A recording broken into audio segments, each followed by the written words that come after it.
Welcome to genius mentors. Indian polity की lecture series जो हमने शुरू की उसमें हम पहुंच चुके हैं डीपीएसपी पे, directive principles of state policy. ये अगर हम देखें तो कहाँ लिखे गए हैं, सबसे पहला जो हमारा क्वेश्चन आना चाहिए वो कहाँ लिखे गए हैं। अभी तक हम फंडामेंटल राइट कर चुके हैं, कहाँ थे। अगर हम पार्ट वाइज सबको लिखने की कोशिश करें तो पार्ट 1 क्या था, आपको याद होगा। पार्ट 1 क्या था? पार्ट 1 क्या था? यूनियन और टेरिटरीज, यही था, जिसमें आर्टिकल कहाँ से कहाँ तक बात की गई है, 1 to 4। पार्ट 2 हमने पढ़ा, पार्ट 2 कहाँ से कहाँ तक था? तो पार्ट 2 आप बोलेंगे कि पार्ट 2 आपने देखा था 5 से लेकर 11 तक किससे डील करता है, सिटीजनशिप से, ये भी आपने पढ़ा था इसको। देन उसके बाद पार्ट 3 को अगर हम देखें तो पार्ट 3 हमारा क्या था, फंडामेंटल राइट था। फंडामेंटल राइट हमारा कौन से कहाँ तक डील करता है, तो हम देखेंगे आर्टिकल 12 से लेके 35 तक हमारा पार्ट 3 डील करता है, जिसको हम फंडामेंटल राइट बोलते हैं। अब उसी से जस्ट नेक्स्ट चैप्टर आया था हमारा डीपीएसपीज का, और directive principle of state policy जिसे हम बोलते हैं। तो बेसिकली क्या है, आर्टिकल अगर हम देखें तो 36 से लेके 51, इसके आगे कहाँ आएगा, 36 से लेके 51 आ जाएगा। पार्ट कौन सा है, पार्ट हम देखेंगे इसको 4, पार्ट हमारा 4 हो जाएगा। क्या बोलते हैं इसको, DPSPs, directive principle of state policies. ठीक है, तो पार्ट 4 याद रहेगा। ये पार्ट से कई बार क्वेश्चन पूछा जाता है, इस पार्ट में कौन से राइट्स हैं, इस पार्ट में कौन से आर्टिकल्स हैं। तो ये पार्ट हमेशा ध्यान रखने चाहिए, और यही 3-4 पार्ट हैं। और इससे एक नेक्स्ट पार्ट और पूछा जाता है, पार्ट 4A, जो हमारा होता है फंडामेंटल ड्यूटी, आर्टिकल 51A। तो बेसिकली यही सारे पार्ट्स हैं जो ज़्यादातर पूछे जाते हैं। इसके अलावा पूछे जाने के चांसेस कम हो जाते हैं, अदरवाइज यही मेनली पूछे जाते हैं पार्ट्स में। तो इतने पार्ट आपको याद होने चाहिए, और ये सीक्वेंस आपको याद करने में बड़ा इजी हो जाता है। अगर आप पार्ट के हिसाब से आपने आर्टिकल याद किए हुए हैं तो आपको आर्टिकल याद करने में थोड़ी सी दिक्कत कम आएगी। तो इसी में डीपीएसपीज को हम पढ़ेंगे अंडर पार्ट 4, आर्टिकल 36 to 51। अब डीपीएसपीज है क्या, डीपीएसपीज क्या है, तो ये सब शुरू करने से पहले आपको थोड़ा बहुत एक आइडिया देना चाहूंगा कि डीपीएसपी क्या है। हमने कहां से शुरू की कहानी अपनी, पार्ट 3। पार्ट 3 डील करता है फंडामेंटल राइट से, आर्टिकल 12 to 35। पहली चीज ये समझेंगे। उसी के बाद दूसरा हम देखेंगे पार्ट 4, और ये हमारा आ जाता है डीपीएसपी, और ये हमारा आ जाएगा आर्टिकल 36 से लेके 51, ये हम देखेंगे। तो हम यहां से जब सीक्वेंस शुरू करें तो यहाँ पे बीच में एक दीवार खड़ी कर रखी है, हम कह सकते हैं ये हमारी दीवार हो गई, इधर 35 तक है, यहाँ 36 से शुरू है। इससे इधर हमारे फंडामेंटल राइट है और इधर हमारे डीपीएसपी है, कह सकते हैं। यहाँ कहाँ से शुरू हुआ, 12 से शुरू हुआ और 51 पे शुरू हुआ। अगर हम देखें तो ये सारे हमारे क्या है, इस सब कंबाइन कर दें तो ये सारे हमारे बेसिकली राइट्स हैं। तो आप कहेंगे ये कैसे हो सकता है, अभी आप बोल रहे हो ये डीपीएसपी और यहाँ बोल रहे हो राइट है, तो मैं बिल्कुल सही बोल रहा हूँ कि ये भी आपके राइट ही हैं। तो इन्हें अलग क्यों किया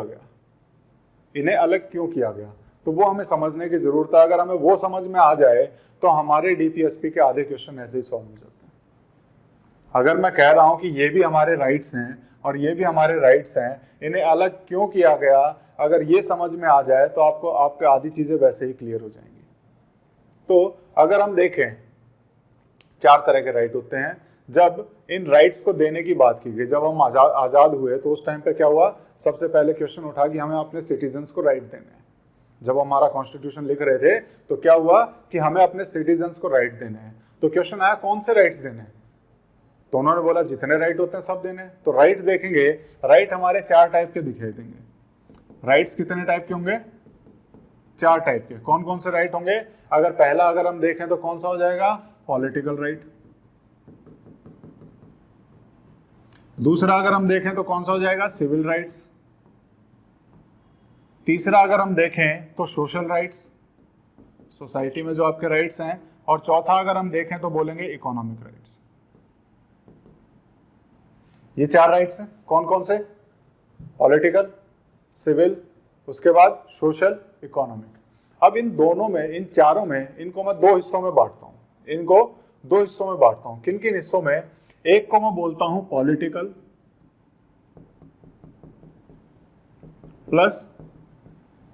प्लस सिविल राइट्स, एक को मैं बोलता हूं सोशल प्लस इकोनॉमिक राइट्स। क्या डिफरेंस है दोनों में? इन दोनों में क्या डिफरेंस है? मैं इनको एक पेयर में रखता हूं, इनको एक पेयर में रखता हूं। इन दोनों में एक बड़ा बेसिक सा डिफरेंस है। क्या डिफरेंस है? अगर आपको ये राइट्स देने हैं, अगर ये आपको राइट्स देने हैं किसी को भी, तो आपको कुछ जरूरत नहीं है, पैसे वैसे की जरूरत नहीं है, बस आपकी इच्छा होनी चाहिए। क्या होनी चाहिए? इसको देने के लिए सिर्फ और सिर्फ एक चीज चाहिए, वो चाहिए इंटेंशन। क्या चाहिए? इंटेंशन, कि आपकी इच्छा है कि आप ये राइट देना चाहते हैं, आपकी इच्छा है। इसके लिए पैसे की जरूरत नहीं है, इसके लिए कोई रिसोर्स नहीं लगते हैं, यहाँ पे रिसोर्सेज नहीं चाहिए। जैसे राइट टू इक्वालिटी, आपको सबको बराबर रखना है, तो बराबर रखने में क्या दिक्कत है? बस आपकी सोच होनी चाहिए कि वो मेरे बराबर है। राइट टू इक्वालिटी कर सकते हैं।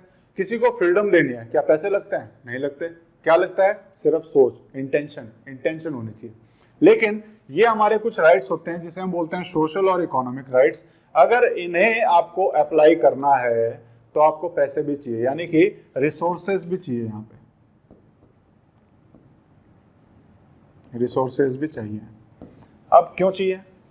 जैसे अगर मैं कहूँ सोशल राइट्स हैं, सोशल राइट्स में अगर मैं बोलूँ कि हमें वेलफेयर ऑफ द पीपल का ध्यान रखना है, पीपल का वेलफेयर होना चाहिए, या फिर अगर मैं कहूँ बुढ़ापा पेंशन योजना मुझे शुरू करना है, सोशल राइट है, क्योंकि बुढ़ापे में वो आदमी कमाएगा नहीं, तो बुढ़ापे में उसको अगर इक्वालिटी बना के रखनी है, हमें थोड़ा सा उसे स्टेटस या डिग्निटी प्रोवाइड करनी है, तो हमें उसे कुछ पेंशन देनी पड़ेगी। बुढ़ापा पेंशन क्या फ्री में आप सोचने से दे पाओगे कि मैंने सोच लिया और मिल गया? नहीं, उसके लिए आपको पैसे चाहिए होंगे, रिसोर्स चाहिए होंगे, सबसे बड़ी बात है।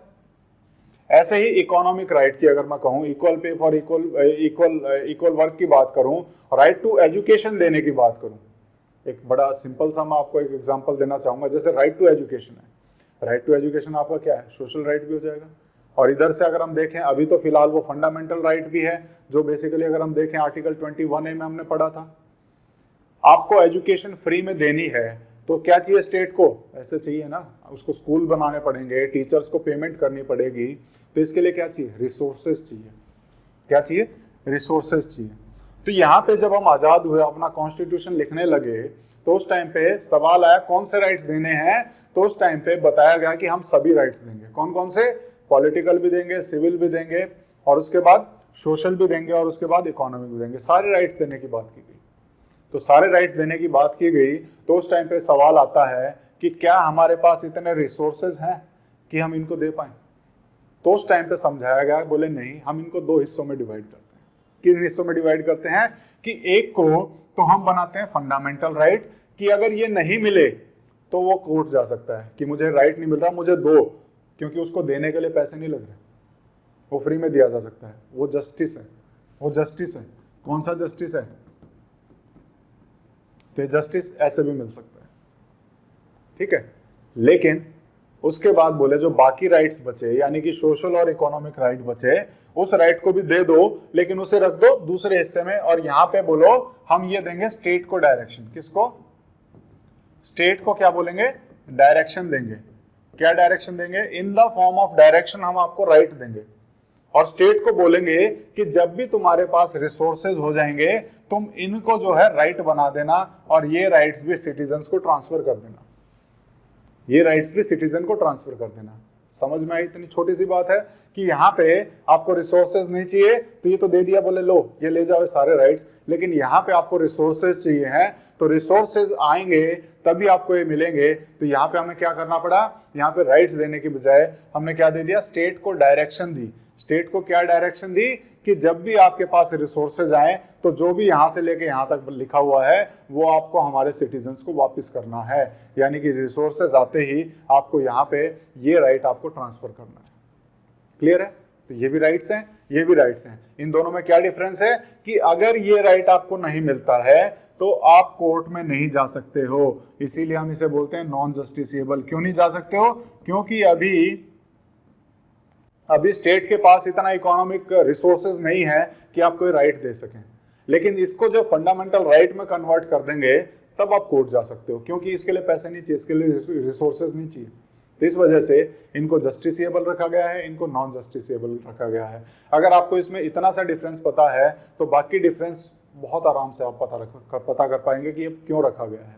तो इन्हीं को डिफरेंसेस को सीखते हैं इस बैकग्राउंड के साथ कि सबसे पहले फंडामेंटल राइट और डीपीएसपी ये भी राइट है। मैं आपको एग्जांपल के साथ बताऊंगा जब हम इसकी लैंग्वेज पढ़ेंगे, वहां पे भी राइट का वर्ड यूज हुआ है कि दीज आर राइट्स। ठीक है, तो फंडामेंटल राइट क्या है? These are justiciable. अभी बताया कैसे जस्टिसिएबल है। ये कोर्ट में आप जा सकते हो, जब हम फंडामेंटल राइट पढ़ रहे थे तब पढ़ा था जस्टिसिएबल क्या होता है। अगर ये आपके वायलेट हो तो आप कोर्ट जा सकते हो इसके एनफोर्समेंट के लिए। दूसरा, इसी साइड में अगर हम देखें दीज आर नॉन जस्टिसिएबल। इस साइड अगर देखें तो ये भी राइट्स हैं। किस टाइप के राइट हैं? पॉलिटिकल और सिविल राइट्स हैं। और इस साइड देखें तो ये कौन से हैं? सोशल और इकोनॉमिक राइट्स हैं। इधर देखें तो इनको लीगल सैंक्शन मिल जाती है। लीगल सैंक्शन मिली हुई है इन्हें कि हाँ कॉन्स्टिट्यूशन में लिख दिया राइट है, ये मिलना ही मिलना है, ये लीगल सैंक्शन है, लॉ के द्वारा एनफोर्स किए जा सकते हैं। आर्टिकल 17 एंड 23 हमने देखा था ना, एनफोर्स किए जा सकते हैं। और यहाँ पे इस तरह की कोई लीगल सैंक्शन नहीं है। ये क्या है? फंडामेंटल राइट हमें स्टेट से बचाने के लिए दिए जाते हैं। हमें स्टेट से बचाने के लिए दिए जाते हैं कि अगर स्टेट आपके फंडामेंटल राइट वायलेट करे तो आपकी क्या क्या पावर्स हैं, आपके क्या क्या राइट्स हैं। तो अगेंस्ट स्टेट है, ये क्या है? अगेंस्ट द स्टेट है। यहाँ पे इसको देखें, ये डायरेक्शन है स्टेट को कि आपको ये सिटीजन्स को राइट देने हैं जब आपके पास रिसोर्सेज आ जाएं। तो ये डायरेक्शन है टू द स्टेट। यहाँ पे ऑटोमेटिकली एनफोर्स हो रहे हैं, लेकिन इन्हें एनफोर्स करने के लिए हमें क्या चाहिए? रिसोर्सेज चाहिए। तो ऑटोमेटिकली नहीं होंगे, जब रिसोर्स आएगा उस टाइम पे लॉ बनाएंगे, लॉ के द्वारा आपको ये दे दिया जाएगा। क्लियर है? तो ये नॉट ऑटोमेटिकली एनफोर्स्ड। यहाँ पे courts can declare law violative of fundamental right unconstitutional. Article 13 हमने पढ़ा था कि जो भी लॉ फंडामेंटल राइट को वायलेट करेगा उसको कोर्ट क्या करेंगे? वॉइड डिक्लेयर कर देंगे, खत्म डिक्लेयर कर देंगे। यहाँ पे ऐसा नहीं है। यहाँ पे कोर्ट के पास ऐसी कोई पावर नहीं है कि डीपीएसपी के अगेंस्ट कोई लॉ बन रहा है तो उसको वो हम नल एंड वॉइड कर दें। तो यहाँ पे ऐसा कुछ नहीं है, वो फंडामेंटल राइट पे होता है। क्यों नहीं है? रीजन बता चुका हूँ, क्योंकि यहाँ पे रिसोर्सेज चाहिए तो इनको तोड़ा जा सकता है। ठीक है, तो इसीलिए इन दोनों में ये बेसिक सा डिफरेंस है और आपके मैक्सिमम क्वेश्चंस इन डिफरेंस में से भी पूछे जा सकते हैं। ठीक है, 80% ऑफ द टाइम्स हमेशा इस डिफरेंस में से क्वेश्चन पूछे जाते हैं। अगर आपको ये टेबल याद है तो आपका डीपीएसपी और फंडामेंटल राइट के मैक्सिमम क्वेश्चन आप कर पाओगे। उसके बाद कुछ हम इसके इंट्रोडक्शन में इसके फीचर्स देख लेते हैं क्या क्या है। तो सबसे पहले सोर्स, हमने इसको कहाँ से लिया गया है? कहाँ से लिया है? आयरिश कॉन्स्टिट्यूशन से। इसको जैसे अगर हम देखें फंडामेंटल राइट में आर्टिकल 32 को क्या बोला था? आर्टिकल 32 को क्या बोला गया था अंबेडकर द्वारा? उन्होंने बोला था heart and soul of the constitution, article 32। और यहाँ पे पूरे इसको डीपीएसपी को बोला नोवल फीचर। क्या बोला? नोवल फीचर है ये कॉन्स्टिट्यूशन के। तो नोवल फीचर का भी क्वेश्चन आ सकता है कि which of the following are described as the novel feature of the constitution. तो वो क्या है? DPSP is directive principle of state policy. इसको हम बोलते हैं philosophy, soul and conscience of the constitution. Fundamental right और डीपीएसपी को मिला दो। फंडामेंटल राइट हमने देखे थे, सोल वगैरह है। ठीक है, अगर हम देखें फिलॉसफी, सोल एंड कॉन्साइंस बोलते हैं अगर सारे राइट्स को कंबाइन कर दिया जाए तो पूरा कॉन्स्टिट्यूशन एक तरीके से ये प्रोवाइड कराने की कोशिश कर रहा है। These are constitutional instructions to the state. ये स्टेट को इंस्ट्रक्शन दिए जा रहे हैं कॉन्स्टिट्यूशन के द्वारा कि आपको हमारे सिटीजन्स को ये सारी चीजें प्रोवाइड करनी है। उसके बाद क्या कॉन्स्टिट्यूशन बनने से पहले भी इंडिया में ऐसा कुछ था? तो आपको पता लगेगा इंस्ट्रूमेंट ऑफ इंस्ट्रक्शन, जो हम देखेंगे कि उससे पहले 1935 में जो वाइसराय को दिए गए थे, गवर्नमेंट ऑफ इंडिया एक्ट 1935 में जो वाइसराय को इंस्ट्रूमेंट ऑफ इंस्ट्रक्शन लिखे गए थे, ये लगभग उसी तरह के हैं। तो ये भी क्वेश्चन कई बार पूछा गया है कि डीपीएसपी रिजेंबल्स व्हाट? तो instrument of instructions given to the viceroy under our government of India 1935। तो उसमें भी कुछ इंस्ट्रक्शन दिए गए थे वाइसराय को कि आपको सिटीजन्स के लिए ये सब करना है। उसके बाद इसका एम अगर हम देखें तो क्या करना चाह रहा है? ये बेसिकली इकोनॉमिक और सोशल डेमोक्रेसी बनाना चाह रहा है। कौन से राइट हैं? इकोनॉमिक और सोशल राइट हैं। तो इकोनॉमिक और सोशल डेमोक्रेसी एस्टेब्लिश करने का इसका एम है कि ताकि economic equality, economic justice, social justice वो लोगों को मिल सके। उसके बाद अगर हम देखें इसका एम है वेलफेयर स्टेट बनाने का। क्या? वेलफेयर स्टेट बनाने का। लोगों के वेलफेयर के लिए हम कहेंगे कि ये डायरेक्शंस दी जाएंगी। वेलफेयर स्टेट बनाने का हम कह सकते हैं डीपीएसपी का एम है। ये क्वेश्चन पूछा जाता है, आर्टिकल भी इसका पूछ लेते हैं। आर्टिकल हम पढ़ेंगे जब 38 पढ़ेंगे। देन उसके बाद आर्टिकल 37 में लिखा हुआ है, आर्टिकल 37 में जो वर्ड लिखा हुआ है, these are fundamental in the governance. Governance में सबसे फंडामेंटल चीजें डीपीएसपी, आपको इन्हें नोट रखना है जब भी आप कोई लॉ बनाते हो तो इन्हें ध्यान में रखते हुए बनाना है इसको, ठीक है। तो यहाँ पे state to apply these principle in making laws, जब भी स्टेट कोई लॉ बनाए तो उनको ये प्रिंसिपल्स जो डीपीएसपी में दिए हैं ध्यान रखने हैं कि आपको इनमें ध्यान रखते हुए, ताकि सिटीजन्स को धीरे धीरे सारे राइट्स मिल जाएं, तो ये ध्यान रखते हुए आपको लॉ बनाना है। क्लियर है। उसके बाद नॉन जस्टिसिएबल है, पढ़ चुके हैं। सुप्रीम कोर्ट ने क्या बोला है, सुप्रीम कोर्ट ने बोला कि DPSP can be considered as reasonable restriction in relation to article 14 and 19। Already पढ़ा हमने फंडामेंटल राइट में, जहां पे मैंने बताया था कि 39B, आर्टिकल 39B और आर्टिकल 39C, इन दोनों को सुप्रीम कोर्ट ने कौन से केस में, मिनर्वा मिल्स केस में बोला है कि अगर इन दोनों को अप्लाई करना है उस टाइम पे अगर आपका फंडामेंटल राइट वायलेट होता है, कौन सा, आर्टिकल 14 और आर्टिकल 19 अगर वायलेट होता है तो होने दो, कोई फर्क नहीं पड़ता। ये सुप्रीम कोर्ट ने बोला है कि ये दोनों डीपीएसपी फंडामेंटल राइट को भी वायलेट कर सकते हैं। क्लियर है, इतनी चीजें ध्यान रहेंगी, ये हम पहले भी पढ़ चुके हैं, फंडामेंटल राइट में हमने पढ़ा था।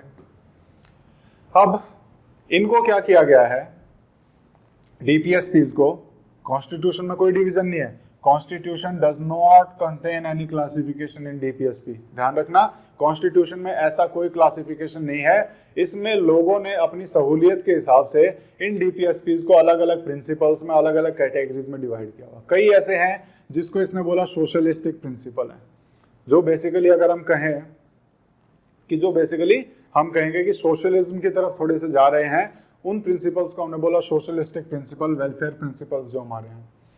कईयों को बोला गांधीयन प्रिंसिपल, जो बेसिकली गांधी की थ्योरी के हिसाब से, गांधी जो सोचता था, गांधी की सोच के हिसाब से बनाए गए हैं। जैसे फॉर एग्जांपल इसमें कहें organisation of village panchayat, Gandhi ji बोलते थे विलेज पंचायत हमें बनानी है, लोगों को उनकी पावर वापस देनी है, तो ये हम कहेंगे कि गांधीयन प्रिंसिपल से मोटिवेट होकर हमने जो डीपी डाले हुए राइट्स, तो हमारे इसमें आ जाएंगे। और उसके बाद लिबरल इंटेलेक्चुअल, यानी कि जो मॉडर्न सोसाइटी एक बनाने का काम करते हैं, वो सारे हमारे इसमें आ जाएंगे मॉडर्न लिबरल इंटेलेक्चुअल में। तो ये हमारे आर्टिकल हो जाएंगे, ठीक है। तो एक एक करके हम देखते चलेंगे इन सभी को। उससे पहले अगर हम देखें कि कॉन्स्टिट्यूशन के बाहर भी क्या कॉन्स्टिट्यूशन ने स्टेट को कोई इंस्ट्रक्शन दे रखे हैं, तो आपको पता लगेगा, यस दे रखे हैं। Claims of SC ST to services, ये भी एक डायरेक्शन है स्टेट को कि SC और ST का ख्याल रखना है जब भी आप सर्विसेज मूव कर रहे हो। इंस्ट्रक्शन इन मदर टंग, बोला गया है कि कोई भी इंस्ट्रक्शन आपको पास करनी है, मदर टंग में पास करनी है, इसके लिए आपको कोशिश करनी है कि मदर टंग में पास करो, तो ये बोला गया है। Development of the Hindi language, इसकी भी कोशिश करनी है, बोला गया उसमें, स्टेट को बोला है कि आपको डेवलप करना है हिंदी लैंग्वेज को। तो ये भी हम कह सकते हैं एक तरीके से डायरेक्शन दी गई हैं स्टेट्स को कॉन्स्टिट्यूशन के द्वारा। ये डीपीएसपी के बाहर आ जाती हैं सारी चीज़ें।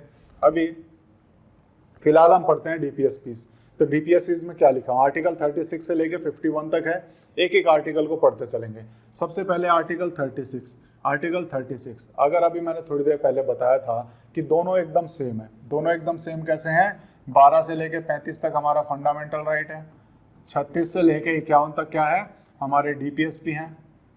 तो यहाँ पे शुरुआत में क्या किया था फंडामेंटल राइट में, आर्टिकल 12 में हमने किसी चीज की डेफिनेशन दी थी। किसकी दी थी, स्टेट की डेफिनेशन दी थी कि मैं इन राइट्स में जहां पे भी स्टेट वर्ड यूज करूंगा तो स्टेट की डेफिनेशन ये होगी। कुछ बोला था, बिल्कुल आपको याद आया होगा कि यहाँ स्टेट की डेफिनेशन दी हुई थी। वही सेम चीज यहाँ पे भी कर दिया, क्योंकि ये भी राइट्स है, क्योंकि ये भी राइट्स हैं, तो यहाँ पे बोला कि जहाँ पे भी मैं स्टेट वर्ड लिखूं तो यहाँ पे जो स्टेट होगा उसकी डेफिनेशन वही होगी जो पार्ट 3 में लिखी गई है। क्या लिखा है इसमें कि यहाँ पे स्टेट वही है जो कि पार्ट 3 में, यानी कि यहाँ पे भी मैं उसी स्टेट को डायरेक्शन दे रहा हूं जिसके खिलाफ तुम्हें फंडामेंटल राइट दिए गए थे।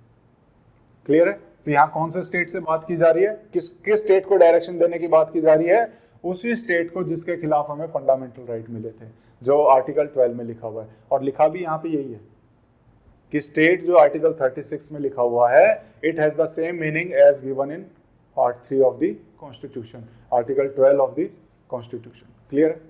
तो दोनों की डेफिनेशन हम कहेंगे सेम है। ये हमारा शुरुआत होती है, दोनों में सेम है।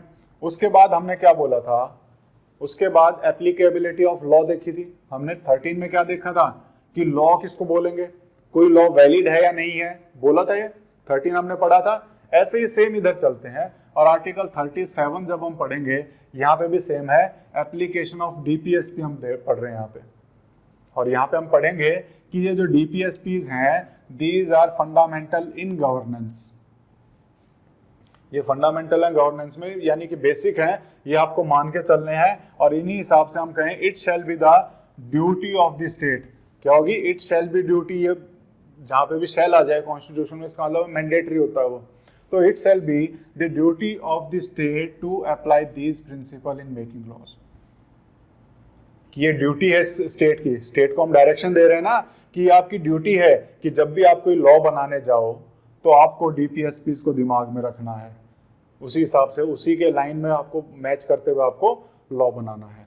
तो यहाँ पे these are fundamental in governance, ये पूछा गया है, जो भी हाईलाइट किया है उसको थोड़ा ध्यान से वो पूछे गए क्वेश्चन हैं। तो these are fundamental in governance, और जब भी आप कोई लॉ बनाओगे आपको क्या करना है, इन प्रिंसिपल्स को ध्यान में रखना है। तो आर्टिकल 37 ये हो गया, 36 हो गया स्टेट हो गया, 37 में एप्लीकेशन हो गया। अब उसके बाद चलते हैं, हमारे डीपीएसपी की शुरुआत होती है आर्टिकल 38 से। और 38 को अगर हम देखें, अगर आपको याद रखना है तो 38 को आप ऐसे याद कर सकते हो, इट हमारा किस लिए है, मिनिमाइज इक्वालिटी। और दूसरा अगर आप कहोगे तो promotion of the welfare of the people. ये क्वेश्चन बहुत बार पूछा गया है कि वेलफेयर ऑफ द पीपल की बात कॉन्स्टिट्यूशन के कौन से पार्ट में की गई है। तो इसमें हमेशा ध्यान रखना, वेलफेयर ऑफ द पीपल की बात हमने कहाँ की है, हमने की हुई है डीपीएसपीज में। डीपीएसपीज कौन से पार्ट में है, पार्ट 4 में। आर्टिकल कहाँ से है, 36 से, लेकिन हमने वेलफेयर की बात कौन से में की है, 38 में। क्या बोला है कि state to secure a social order for the promotion of welfare of the people. ठीक है, तो वेलफेयर ऑफ द पीपल की बात कहाँ है, 38 में। वेलफेयर ऑफ द पीपल का हमें ख्याल रखना है। स्टेट को ऐसा ऑर्डर वहाँ पे बनाना है, सोशल ऑर्डर इस तरह का बनाना है ताकि वेलफेयर ऑफ द पीपल का ख्याल रख सके, पीपल्स के वेलफेयर की बात की जा सके। क्लियर है। अब इसी में इसको बोला था, state shall strive to promote the welfare of the people by securing and protecting क्या, social order in which justice, कितने तरह का जस्टिस, प्रियम्बल में भी सेम बात थी, सोशल, इकोनॉमिक एंड पॉलिटिकल, 3 तरह के जस्टिस की बात की। ये जस्टिस जो है, मतलब इस तरह का सोशल ऑर्डर बनाना है जिससे हम कहेंगे कि वेलफेयर ऑफ द पीपल हम इंश्योर किया जा सके। कैसे, कि उन्हें जस्टिस प्रोवाइड कराया जा सके। किस तरह का, सोशल, इकोनॉमिक एंड पॉलिटिकल। जहां पे पॉलिटिकल तो हम देखेंगे कि सोशल, पॉलिटिकल जस्टिस तो कहां से मिला है, हमें फंडामेंटल राइट से मिल गया है। और सोशल और इकोनॉमिक जस्टिस हमें कहां से मिलेगा, डीपीएसपी से। सोशल और इकोनॉमिक राइट्स, इसीलिए मैंने बोला था ये सोशल और इकोनॉमिक राइट्स हमारे। ठीक है, shall inform the institutions of the national life. ठीक है, अब उसके बाद इसको क्या बोला, इसी में अगर हम देखें 38 का सेकंड पार्ट में अगर हम देखें तो state shall in particular strive to minimise the inequalities, कि इनइक्वालिटीज को मिनिमाइज करना है आपको। ठीक है, to eliminate inequalities in status, in facilities, in opportunities. हमने क्या पढ़ा था प्रियम्बल में, इक्वालिटी बात किया था, किस चीज की, अगर हम कहें किस चीज की बात की थी, अपॉर्चुनिटी की, कि हमें अपॉर्चुनिटी देनी है सबको बराबर। तो वही बात यहाँ पे फिर से लिखी है। और अपॉर्चुनिटी हम सबको बराबर कब दे पाएंगे, जब हम उसको सोशल जस्टिस दे पाएंगे। सोशल जस्टिस कब दे पाएंगे, जब हमारे पास रिसोर्सेज होंगे। ठीक है, तो यहाँ पे एक इनइक्वालिटीज को मिनिमाइज करने की, यानी कि सबको बराबर लाने की बात की गई है। जहाँ पे एक कोई ज़्यादा अमीर ना रहे, एक बहुत ज़्यादा गरीब ना रहे, इनके गैप को कम करने की बात की गई है। कहाँ की गई है, आर्टिकल 38 में वेलफेयर ऑफ द पीपल की बात की गई है। क्लियर है। और यहीं से अगर हम देखें मिनिमाइज द इनइक्वालिटीज की अगर हम बात करें तो इसको अप्लाई एक बार किया गया था, जहाँ पे अगर आप देखेंगे कन्फिस्केटरी टैक्स पॉलिसीज आई थी, कन्फिस्केटरी टैक्स पॉलिसीज थी। ठीक है, यहाँ पे अगर हम देखें तो आपने देखा होगा कि बीच में कुछ ऐसी पॉलिसीज भी आई थी कि जिसमें जिसके पास भी एक्स्ट्रा लैंड है, एक लिमिट से ज़्यादा लैंड है, वो उससे छीन के वापस सरकार ले लेगी और बाकियों बांट देगी। ये कहाँ से आया, यहाँ से आया। हमने देखा है कि हमारा जो टैक्स सिस्टम है वो किस तरह का है कि जो ज्यादा अमीर है उनके ऊपर ज्यादा टैक्स लगता है, गरीब है उनके ऊपर टैक्स लगता है। कहाँ से आया? यहाँ से आया। हमें मिनिमाइज करनी इनइक्वालिटीज। क्लियर है? तो जहां पे भी इस तरह की चीजें दिखाई दे, जहां वेलफेयर ऑफ द पीपल की बात दिखाई दे, अगर हम कहें कि हमने प्लानिंग कमीशन जो लागू किया,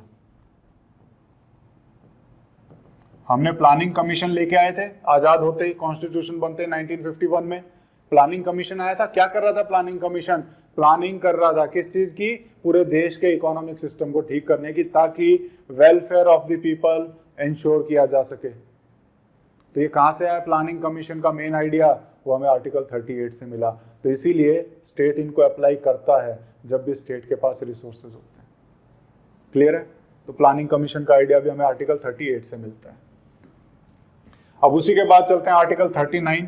तो आर्टिकल 39 में क्या है? इक्वालिटी की बात कर रहा है कि मैन और वुमेन को इक्वल रखा जाए। यानी कि अगर हम कहें कि जब certain policy, certain principle of policy to be followed by state, state को कुछ प्रिंसिपल हैं जो फॉलो करने हैं, ठीक है। The state shall in particular directed policy towards securing, state को अपनी सारी पॉलिसीज किस हिसाब से बनानी, किस डायरेक्शन में बनानी है? तो किस हिसाब से? Man and women equally have right to an adequate means of livelihood, ताकि मैन और वुमेन दोनों को बराबर का मौका मिले अपनी लाइवलीहुड के लिए, अपनी कमाई के लिए, अपना जीवन यापन करने के लिए। दोनों को एडिक्वेट मीन्स दिए जाएं, दोनों में कोई डिफरेंस नहीं करना। सोशल जस्टिस क्या है? Social justice, social right, economic right, livelihood कमाने का मौका भी देना है, ठीक है। Social plus economic right. Clear? उसके बाद क्या बोलता है? That the ownership and control of material resources of the community are distributed as best to subserve the common good, कि जो भी मटेरियल है, जितने भी स्टेट के पास मटेरियल स्टेट के कंट्रोल में है, वो इस हिसाब से डिवाइड किए जाएं कि वो कॉमन गुड, कॉमन गुड हम कहेंगे कि सबके लिए, एक तरह से हम कहें कि वेलफेयर, जो सबसे ज्यादा कमजोर है उसे थोड़ा ज्यादा मिले, जिसे जरूरत ना हो उसे ना मिले। तो इस हिसाब से हमें पॉलिसीज बनानी है। क्लियर है? ताकि जो सबके वेलफेयर के लिए काम करे। कहां से आया? आर्टिकल 39 से। तो ये भी हमारा एक राइट है। क्लियर है?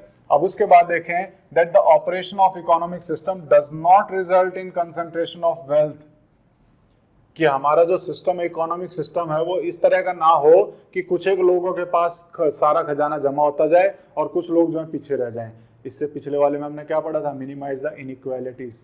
तो वही चीज हमने फिर से यहाँ पे रिपीट की है। उसके बाद अगला है equal pay for equal work, उसकी भी बात इसी में की जाती है। Equal pay for equal work, हम देख रहे हैं आजकल सब जगह यही नारा लगता है, equal pay for equal work. Ladies को हम कहें कि वुमेन को क्या किया जाता है? उसी काम के लिए, सेम काम के लिए उन्हें थोड़ी सी कम पेमेंट दी जाती है। तो हमने कहाँ लिखा है? यहाँ पे कि हमें इसकी तरफ जाना है, equal pay for equal work रखना है। तो ये हमें यहाँ से मिलेगा। और उसके बाद अगर हम देखें किस हिसाब से करना, अगर हम देखें तो that the health and strength of worker man and women and the tender age of children are not abused and that citizens are not enforced या फिर forced by economic necessity to enter a vocation unsuited to their age and strength। मतलब ये भी देखना है कि उन्हें ऐसा काम ना करना पड़े जिसके लिए वो उनकी उसका हम कहें कि हेल्थ का वो नहीं देती, हेल्थ साथ नहीं देती, या हम कहें कि जितनी उनकी स्ट्रेंथ है उसी हिसाब से उन्हें काम दिया जाए। ऐसा नहीं है आप कोई अगर हम कहें प्रेग्नेंट वुमन है, उससे आप बहुत भार उठवा रहे हैं, तो इस तरह का डायरेक्शन भी स्टेट को देती है कि ये इंश्योर करना है कि स्ट्रेंथ और हेल्थ का ध्यान रखते हुए ही उन्हें काम दिया जाए, उनके उससे ज़्यादा ना दिया जाए। इसीलिए अगर हम कहें आज के टाइम पे अगर आप देखोगे बहुत सारे आपको लेबर लॉज मिलेंगे जो इनके प्रोटेक्शन की बात करते हैं, लेबर प्रोटेक्शन की बात करते हैं कि हेल्थ टाइम पे जिस भी कंपनी वो एम्प्लॉय करते हैं वहाँ पे उनको हेल्थ का ख्याल रखना उनकी, और उनसे बहुत ज़्यादा हम कहेंगे हैजार्डस उसमें काम नहीं कराना है। इसी में अगर हम कहें कि ये बोला गया है कि मिनिमम आपको मैक्सिमम 8 आवर तक काम कराना है, क्योंकि उसके बाद उनकी हेल्थ खराब हो सकती है, स्ट्रेंथ जवाब दे सकती है, बोला है कई लेबर लॉज में। तो हम कह सकते हैं कि जितने भी हमारे लेबर लॉज हैं वो कहीं ना कहीं यहाँ से इंस्पायर्ड है, कहीं ना कहीं हमारे यहाँ से इंस्पायर्ड है, ठीक है। देन लास्ट में क्या बोला है कि that the children are given opportunities and facilities to develop in a healthy manner and in conditions of freedom and dignity, that childhood and youth are protected against exploitation. Child और youth protected against exploitation. ये हम right against exploitation में भी कर चुके हैं इस चीज़ को, कि उनको इतनी अपॉर्चुनिटीज़ मिले चिल्ड्रंस को कि वो हेल्दी मैनर में अपने आप को डेवलप कर पाएँ, हेल्दी मैनर में अपने आप को डेवलप कर पाएँ। ठीक है, इसीलिए अगर हम देखेंगे हमारा आंगनवाड़ी वाला सिस्टम चल रहा है, वो यहाँ से चल रहा है। ठीक है, to develop in a healthy manner and conditions of freedom and dignity, that childhood and youth are protected against exploitation, कि उनको प्रोटेक्ट किया जाए एक्सप्लॉयटेशन के अगेंस्ट भी।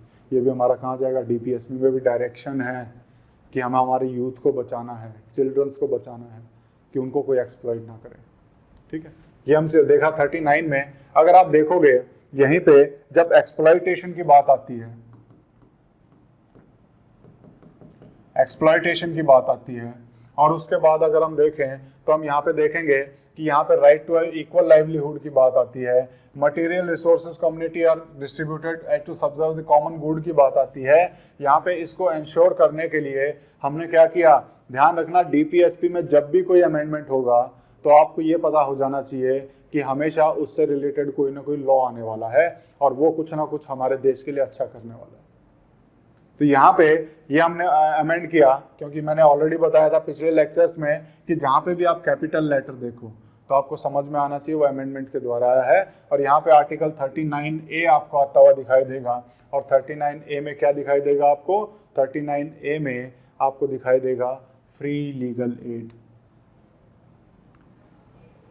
पुअर्स को इक्वल रखा गया है ताकि उनसे उनके अधिकार ना छीने जाएं। कौन से अधिकार, जस्टिस के अधिकार। तो जस्टिस देने के लिए शुरू में अगर फ्री लीगल एड दे देते तो इतने सारे वकील कहाँ से लाते, उनको पे कहाँ से करते।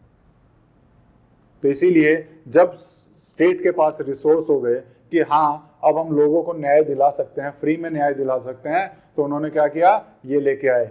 कौन सा, आर्टिकल 39A में क्या लेके आए, equal justice and free legal aid to poor. अभी हमने थोड़े तो अगर हम देखें फंडामेंटल राइट में हमने पढ़ा था, जहाँ पे हम देख रहे थे हमारे पास राइट है, right to have a lawyer था, राइट।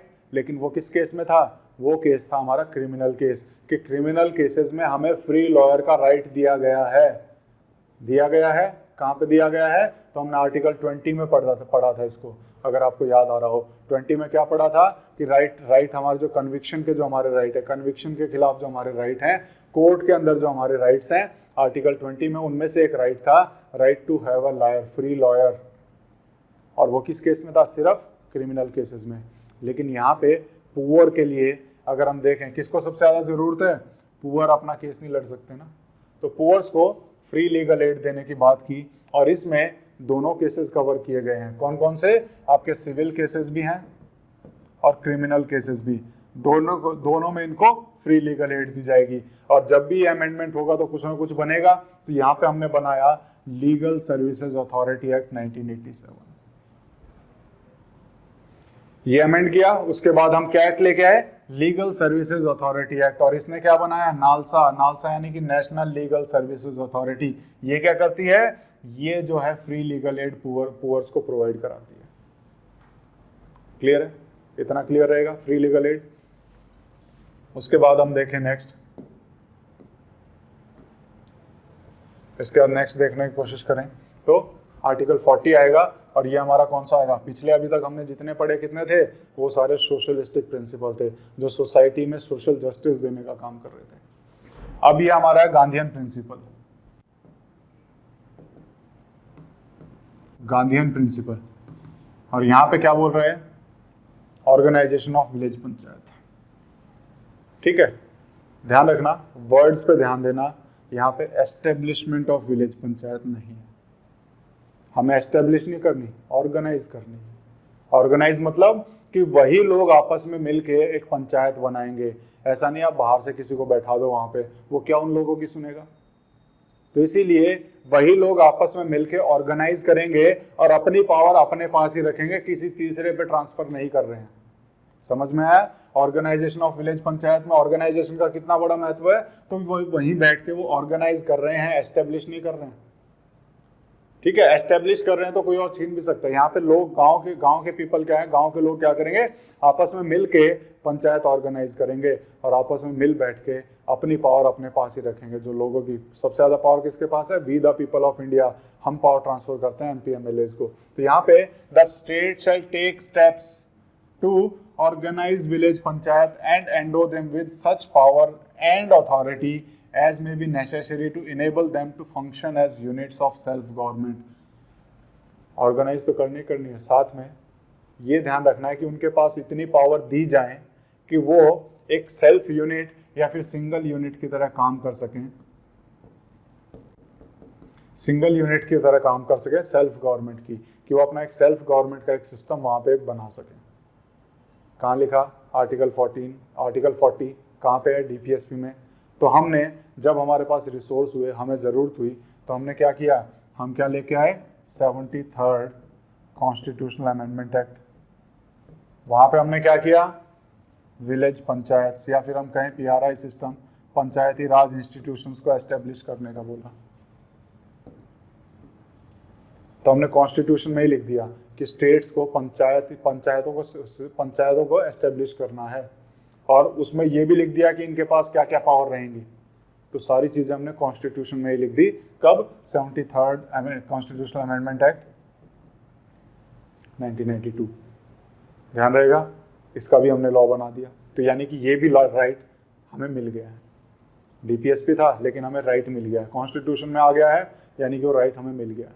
ठीक है, अब हम इसके आगे पढ़ते हैं और आगे चल के देखते हैं आर्टिकल 41, 42 और 43। ये तीनों आर्टिकल किस चीज से रिलेटेड है, ये तीनों आर्टिकल्स आपके कंडीशंस ऑफ वर्क या फिर कंडीशन ऑफ वर्कर से रिलेटेड है। 41, 42, 43 भी इसी में आएगा, ये तीनों इसी के अंडर आते हैं। अगर आप 41 की लैंग्वेज पढ़ने की कोशिश करो तो लिखा हुआ राइट टू वर्क। क्या लिखा हुआ है, right to work, right word दिखाई दे रहा है, तो ये भी हमारे राइट्स हैं। यहाँ लिखा भी है clearly, it is right to work, right to education, right to education and right to public assistance, right to public assistance in certain cases।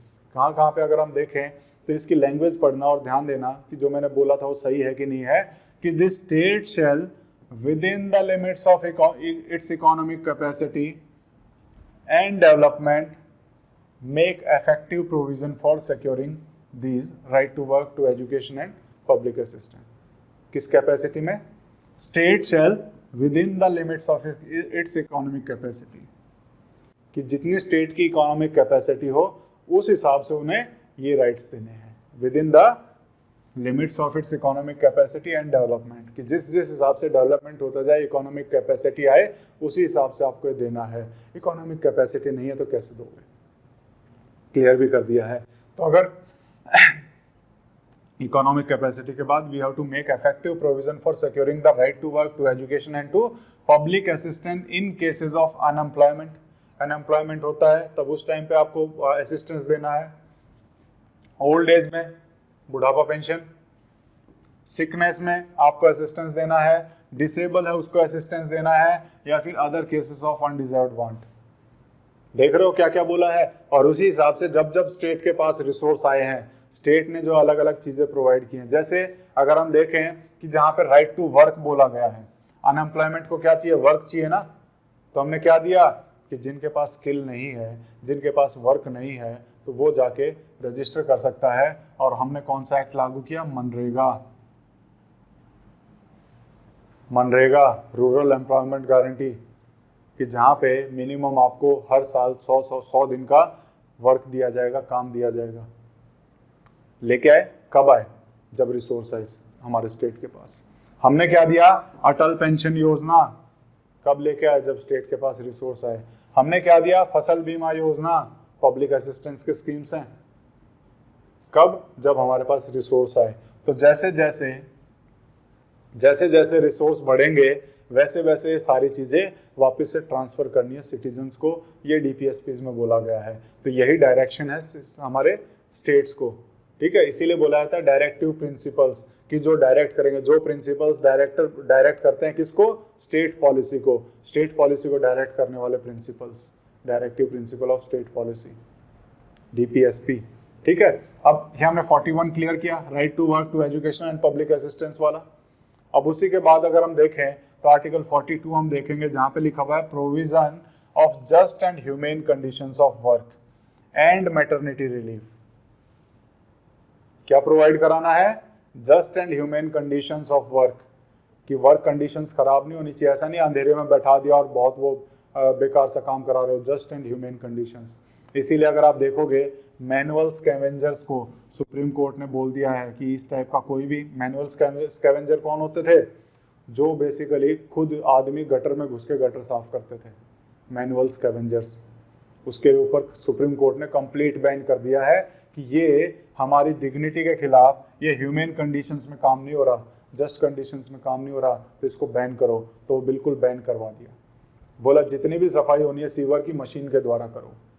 इस तरीके से इस तरह के काम ह्यूमन के लिए नहीं बने हैं, ये ह्यूमन नहीं करेगा। तो हुआ बैन। कहाँ से आया? डीपीएसपी से। हालांकि हमारा राइट भी है, राइट टू लाइफ में आता है। लाइफ में हमने क्या बोला था? Living with choice and dignity, वो हमारा राइट भी है, लेकिन यहाँ पे भी देख सकते हैं। और क्या वो देखेंगे? हम देख रहे हैं मैटरनिटी रिलीफ, और आजकल तो पैटर्निटी रिलीफ भी आ गया है। मैटरनिटी रिलीफ यानी कि जो भी प्रेग्नेंट वुमेन है उनको कंपलसरी छुट्टी दी जाती है कि आपको रेस्ट करना है इस पीरियड में, ठीक है, और उस पीरियड का पेमेंट भी उनको फुल मिलता है। काम भी नहीं करवा रहे, पेमेंट भी दे रहे हैं। कब पॉसिबल हो सकता है? जब स्टेट के पास रिसोर्सेज हो। इसीलिए इसको राइट में ना डाल के डीपीएसपी में डाला। समझ में आया कैसे राइट और डीपीएसपी का बैलेंस चल रहा है? तो यहाँ पे हमने इसको भी इम्प्लीमेंट कर दिया है। कैसे? मैटरनिटी रिलीफ का एक्ट ले आए, पैटर्निटी रिलीफ का एक्ट ले आए, जस्ट एंड ह्यूमन कंडीशंस हम देते जा रहे हैं, लेबर लॉज हम लेके आते हैं, है ना, तो वो भी हमने इम्प्लीमेंट किया। उसके बाद अगर हम देखें नेक्स्ट, तो आर्टिकल 43, और 43 किस चीज़ से डील करता है? लिविंग वेज से। और living wage it is etcetera. तो बेसिकली क्या है? State shall endeavour to secure, कि स्टेट को कोशिश करनी है और भरपूर कोशिश करनी है। किस डायरेक्शन में? क्या सिक्योर करना है? By suitable legislation, economic organisation और in any other way to all workers agricultural, industrial और otherwise work a living wage. Living wage देना है और कंडीशन ऑफ वर्क भी उनकी इंश्योर करनी है, decent standard of life and full enjoyment of leisure and social and cultural opportunities. अब मैंने पढ़ दिया, आपको क्या समझ में आया? तो आपको समझ में आएगा कि हमें क्या देना है? Living veg. और लिविंग वेज कैसा होना चाहिए? तो लिविंग वेज को इसने बोला है which is ensuring a decent and standard of life. कि लिविंग वेज क्या हो? कि मिनिमम हमारा कुछ डिसेंट स्टैंडर्ड इंश्योर करे लाइफ का, कि मिनिमम ये स्टैंडर्ड हमारा इंश्योर करे। हर लेवल पे एक स्टैंडर्ड उन्होंने सेट कर दिया और उसको बोला लिविंग वेज। लिविंग वेज मतलब कि मान लो आज के टाइम पे अगर मैं 2021 की बात करूं, 2021 में मिनिमम अगर मान लो, मैं फॉर एग्जांपल बोल रहा हूं कि मिनिमम मान लो कि 10,000 चाहिए मिनिमम, अगर आपको सस्टेन करना है या फिर डिसेंट स्टैंडर्ड ऑफ लाइफ चाहिए, तो क्या 2050 में भी इस 10,000 से काम चल जाएगा? मान लो कि अगर मान लो 1991 में जो 100 रुपये में काम चल जाता था हर महीने, क्या आज 100 रुपये में किसी का एक महीना कट जाएगा? तो आप कहेंगे नहीं कटेगा। तो इसीलिए इसको सिर्फ वेज ना लिख के हमने बोला है लिविंग वेज, यानी कि इसको हमेशा इम्प्रूव करते रहना है। आपको हमेशा क्या मेंटेन रखना है? Decent standard of life. और इसको जैसे जैसे टाइम आता है उस हिसाब से कैलकुलेशन बढ़ा के इस वेज को, यानी कि मिनिमम वेजेस को हमने बढ़ाना है। और इसकी वजह से क्या आएगा फिर? Minimum wages act. क्या आएगा? मिनिमम वेजेस एक्ट दिखाई देगा। मिनिमम वेजेस एक्ट क्यों आया? इसकी वजह से, क्योंकि यहाँ पे बोला है जब जब रिसोर्सेज होंगे आप जितना दे सकते हो मिनिमम उतना देना है। तो मिनिमम वेजेस एक्ट कि अगर कोई भी मजदूर काम करता है तो मिनिमम उसको इतना पैसा मिलना चाहिए। उसके अलावा इससे एक और चीज निकल के आएगी लिविंग वेज से। क्या निकल के आएगा? पे कमीशन। पे कमीशन देखते हो कि हर 10 साल में जितने भी गवर्नमेंट एम्प्लॉयज हैं उनकी पेमेंट रिवाइज होती है। क्यों होती है? हमें क्या इंश्योर करना है? Decent standard of life. इसीलिए क्या देना है? लिविंग वेज, तो उनके वेजेस को रिवाइज करने के लिए कि जो स्टैंडर्ड उनका 10 साल पहले मेंटेन हो पाता था 100 रुपए में, आज वो कितने रुपए में मेंटेन हो पाएगा, तो हमें उनका वेज उतना ही बढ़ाना है, उनका हम कह सकते हैं कि पे जो है उतनी ही बढ़ानी है। तो यह कहाँ से आएगा, आर्टिकल 43 से आएगा, पे कमीशन। फिर इसने बोला कि ये इतना होना चाहिए और उसके साथ साथ हमें क्या इंश्योर करना है, and full enjoyment of leisure and social and cultural opportunities. उन्हें कुछ खाली टाइम भी चाहिए ताकि वो एंजॉय कर सके, एंजॉयमेंट का टाइम भी चाहिए। और यहीं से हमारा निकल के आता है, क्या निकल के आता है, जो हमने 8 आवर्स की लिमिट लगाई हुई है टाइम वर्किंग पे। तो वर्किंग आवर्स जो हमारा आता है, वर्किंग आवर हमारा कहाँ से निकल के आया, आर्टिकल 43 से, कि वर्किंग आवर की जो लिमिट सेट की जाती है वो यहाँ से सेट की जाती है। ठीक है, तो ये चीज़ हमने सीखी कि कैसे कैसे ये होगा। और उसी के बाद इसमें लास्ट लाइन भी लिखी हुई है कि to promote cottage industries on an individual और cooperative basis in rural areas. और यहीं के बाद अगर आप देखेंगे तो हमें कोऑपरेटिव सोसाइटीज भी दिखाई देंगी। तो हमने कोऑपरेटिव सोसाइटीज भी यहाँ पे इसमें लिखा नहीं है मैंने, तो कोऑपरेटिव सोसाइटीज भी अभी हम देखेंगे कि 90 हमारा देखेंगे, हमने अभी रिसेंटली अगर हम देखें तो हमारी कोऑपरेटिव सोसाइटीज भी बनी है, उसके लिए भी हमने हमारा कॉन्स्टिट्यूशनल अमेंडमेंट एक्ट किया, तो वो भी हमें बनती हुई दिखाई देंगी। कोऑपरेटिव सोसाइटी हमने आर्टिकल 43 से बनाया, क्योंकि वहाँ तक हम पहुँच गए हैं, उस लेवल तक पहुँच गए हैं कि ये सारी चीज़ें दे सकें। अब पढ़ते हैं आर्टिकल 44। आर्टिकल 44 क्या देने की बात करता है, यूनिफॉर्म सिविल कोड। और इसमें क्या लिखा हुआ है, state shall endeavour to secure the citizens a uniform civil code, कि सभी सिटीजन्स के लिए एक यूनिफॉर्म सिविल कोड होना चाहिए, कि एक ही लॉ सब पे बराबर काम करे।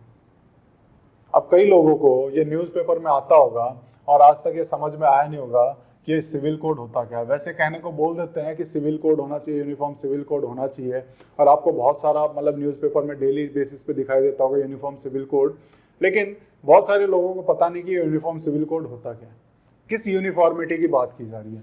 अगर मैं बोल रहा हूँ यूनिफॉर्म सिविल कोड, तो क्या यूनिफॉर्म चाहिए, यूनिफॉर्म क्या होना चाहिए, क्या एक जैसा होना चाहिए, कौन से कोड एक जैसे होने चाहिए। तो इसमें आपको समझ में आएगा जो लॉ होते हैं वो 3 तरह के दिखाई देंगे। क्या क्या लॉ दिखाई देंगे, एक आपको दिखाई देगा क्रिमिनल लॉ, एक दिखाई देंगे सिविल लॉज, और एक तीसरे टाइप के लॉ भी होते हैं जिन्हें हम पर्सनल लॉ बोलते हैं। क्या, पर्सनल लॉ। ये कौन से लॉ होते हैं, ये वो लॉ होते हैं जो बेसिकली रिलीजन्स के हिसाब से, जैसे हिंदू का अलग से लॉ हो गए, मुस्लिम्स के अलग से लॉ हो गए, क्रिश्चियंस के अलग से, जो धार्मिक आधार पर उनके लॉ होते हैं वो बोलते हैं पर्सनल लॉज। ठीक है, तो इसमें अगर आप देखेंगे तो ये वाले केसेस अगर आप देखें तो ये हम देखते हैं 90% लॉ तो हमारे सारे यही हैं, सिविल और क्रिमिनल लॉ, और ये सारी यूनिफॉर्म है, ये सब पे एक जैसे लागू होते हैं। क्रिमिनल लॉज और सिविल लॉज सबके ऊपर एक जैसे लागू होते हैं। तो क्या लागू नहीं होता एक जैसा, क्या यूनिफॉर्म नहीं है, वो है पर्सनल लॉज। तो हमारे जो 10% के आसपास जितने लॉ बच जाते हैं वो बच जाते हैं पर्सनल लॉज, और ये हम कह सकते हैं कि हमें इन्हें भी यूनिफॉर्म करना है, और यहीं पे हमें यूनिफॉर्मिटी की जरूरत है। और ये कौन से लॉज हैं, ये हमारे जो बेसिकली अगर आप देखोगे अलग अलग धर्म ने अलग अलग लॉज बनाए हुए हैं। किस चीज से रिलेटेड, एडॉप्शन से रिलेटेड, कि बच्चे को अडॉप्ट करना है नहीं करना है, मैरिज से रिलेटेड कि हमें सिंगल मैरिज करनी है, डबल मैरिज करनी है, कैसे डाइवोर्स हो सकता है, डाइवोर्स से रिलेटेड कि हम 3 तलाक बोल के तलाक कर सकते हैं, और कई हिंदू में क्या बोलेंगे हमें कोर्ट से तलाक लेना पड़ेगा, दोनों लॉ अलग हुए ना। तो ये वो जो बेसिकली हम कह सकते हैं ये वो लॉज हैं जो हमें यूनिफॉर्म करने हैं। तो हमें यूनिफॉर्म सिविल कोड कहाँ जाना है, इस तरफ जाना है। ये भी सारे एक से एक समान करने हैं, इसकी हमने बात की है। क्लियर है, यूनिफॉर्म सिविल कोड समझ में आया क्या होता है क्या नहीं होता। अब उसी हिसाब से अगर हम देखें तो इसकी बात की है, और अभी इसका करंट अफेयर में आपको ध्यान रहेगा कि अभी जो पिछले जो हमारे चीफ जस्टिस ऑफ इंडिया थे उन्होंने जाते जाते एक स्टेटमेंट दिया था कि इंडिया में यूनिफॉर्म लॉज कहाँ पे हैं, यूनिफॉर्म लॉज गोवा में है। तो एक क्वेश्चन बन सकता है कि इंडिया का कौन सा ऐसा स्टेट है जहाँ पे यूनिफॉर्म सिविल कोड लागू होता है। तो यहाँ पे अगर हम देखें तो गोवा का स्टेट है, और गोवा में अगर हम देखें तो पोर्तुगीज जो बना के गए थे, पोर्तुगीज जो है बेसिकली अपने हम कहेंगे यूनिफॉर्म सिविल कोड बना के गए थे, और आज भी वहां के गोवा में जितने भी लोग रहते हैं सबके ऊपर वो लॉ लागू होता है बराबर तरीके से। तो हम कहेंगे कि हमारे यहाँ पे इंडिया में किसी स्टेट के पास यूनिफॉर्म सिविल कोड है तो गोवा के पास है। क्लियर है। अब उसके बाद आर्टिकल 45 पढ़ते हैं, और आर्टिकल 45 क्या, फ्री एंड कंपलसरी एजुकेशन। क्या फ्री एजुकेशन दे पाओगे बिना इकोनॉमिक रिसोर्सेज के? लेकिन हमारे जब कॉन्स्टिट्यूशन वाले कॉन्स्टिट्यूशन लिख रहे थे तो उनको ये इतना इंपॉर्टेंट लगा कि चाहे आपके पास इकोनॉमिक रिसोर्सेज नहीं भी हो, आपको जल्दी से राइट में कन्वर्ट करना है, क्योंकि बिना एजुकेशन के आप बाकी राइट्स जो हैं वो किसी काम के नहीं। सबसे पहले सबसे इम्पॉर्टेंट जो एजुकेशन है, तो उन्हें इसकी, हमें बेसिकली हम कहें कि उन्हें इसकी इम्पोर्टेंस समझ में आई, और इसको वहाँ तो नहीं डाल पाए, वो फंडामेंटल राइट में क्यों नहीं डाल पाए? क्योंकि उस टाइम पे तो हमारी हालत बहुत ही ज़्यादा खराब थी। इसीलिए उन्होंने स्टेट को डायरेक्शन दी। यहाँ पे एंडेवर वर्ड यूज़ नहीं किया कि state shall endeavour to do this thing. यहाँ पे क्लियर डायरेक्शन दिए कि state shall endeavour to provide within a period of 10 years, कि आने वाले 10 साल के अंदर अंदर आपको ये राइट हमारे सिटीजन्स को देना है। क्या देना है?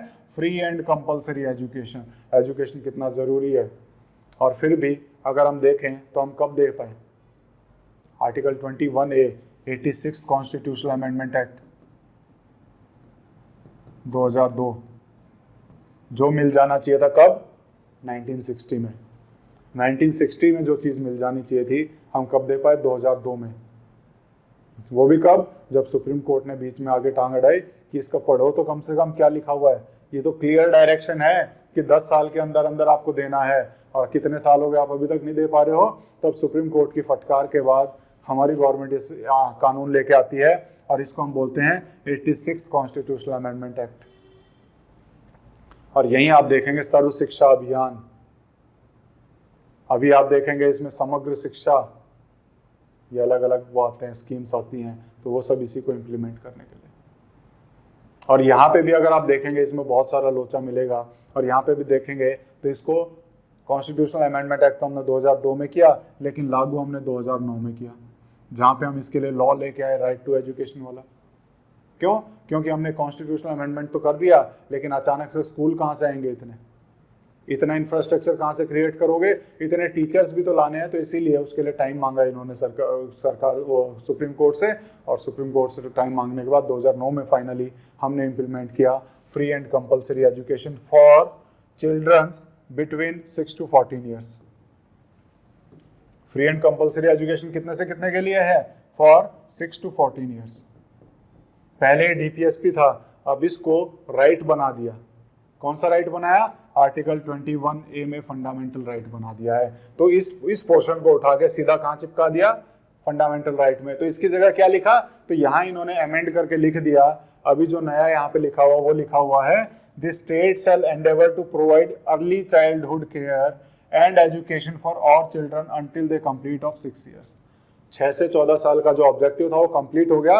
अब हमने अपना नया ऑब्जेक्टिव बनाया है कि 6 साल से नीचे वाले बच्चों का भी डेवलपमेंट हमें करना है, और उनके कंप्लीट डेवलपमेंट के लिए, उनके चाइल्डहुड केयर के लिए जो भी हमें करना पड़ेगा हम करेंगे। तो उन्होंने फिर से स्टेट को नई डायरेक्शन दे दी कि अब हमें इस तरफ फोकस करना है। ये तो हमारा कंप्लीट हो गया क्योंकि ये राइट बन गया है, लेकिन अब हमें क्या करना है? 6 साल से नीचे वालों के ऊपर भी फोकस करना है। क्यों? क्योंकि अगर आप देखोगे माल न्यूट्रिशन की, स्टंटिंग की बहुत ज़्यादा शिकायत है इंडिया में। तो यहाँ पे इसके लिए हमने नया डायरेक्शन दिया स्टेट को, आर्टिकल 45, जो कि अब राइट बन गया है आर्टिकल 21A के अंडर, और उसमें हमने नया ऐड कर दिया है। पहले क्या था? 6 से 14 साल को कंपलसरी एजुकेशन। अब नया डीपीएसपी क्या है? 6 साल से नीचे की childhood care, early childhood care, और उन्हें कंप्लीट डेवलपमेंट के सारे वो चीज़ प्रोवाइड कराना है। ठीक है।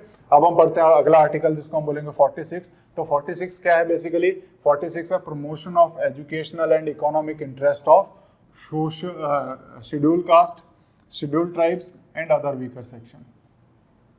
तो इनके एजुकेशनल और इकोनॉमिक इंटरेस्ट को प्रमोशन के लिए हमें किस आर्टिकल में बोला है?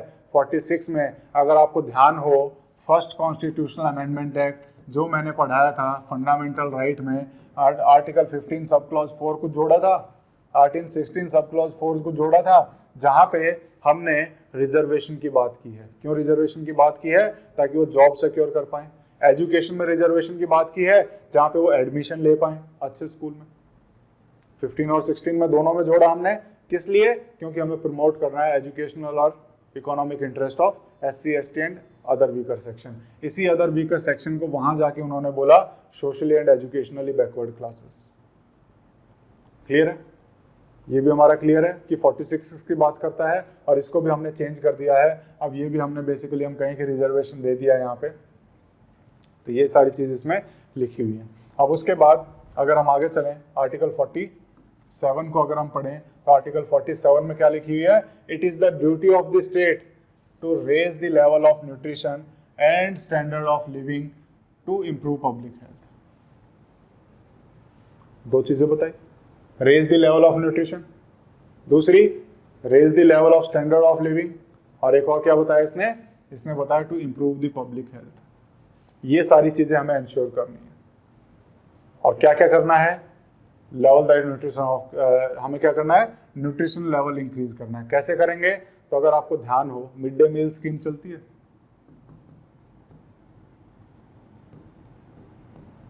मिड डे मील स्कीम आपने सुनी होगी कि बच्चों को स्कूल में 8th क्लास तक हमें क्या देना है? फ्री राशन देना है, न्यूट्रिशियस राशन देना है। वो किस लिए है? ताकि लेवल ऑफ न्यूट्रिशन को रेज कर सकें। पब्लिक हेल्थ इंप्रूव करने के लिए आयुष्मान भारत सुनिए आपने,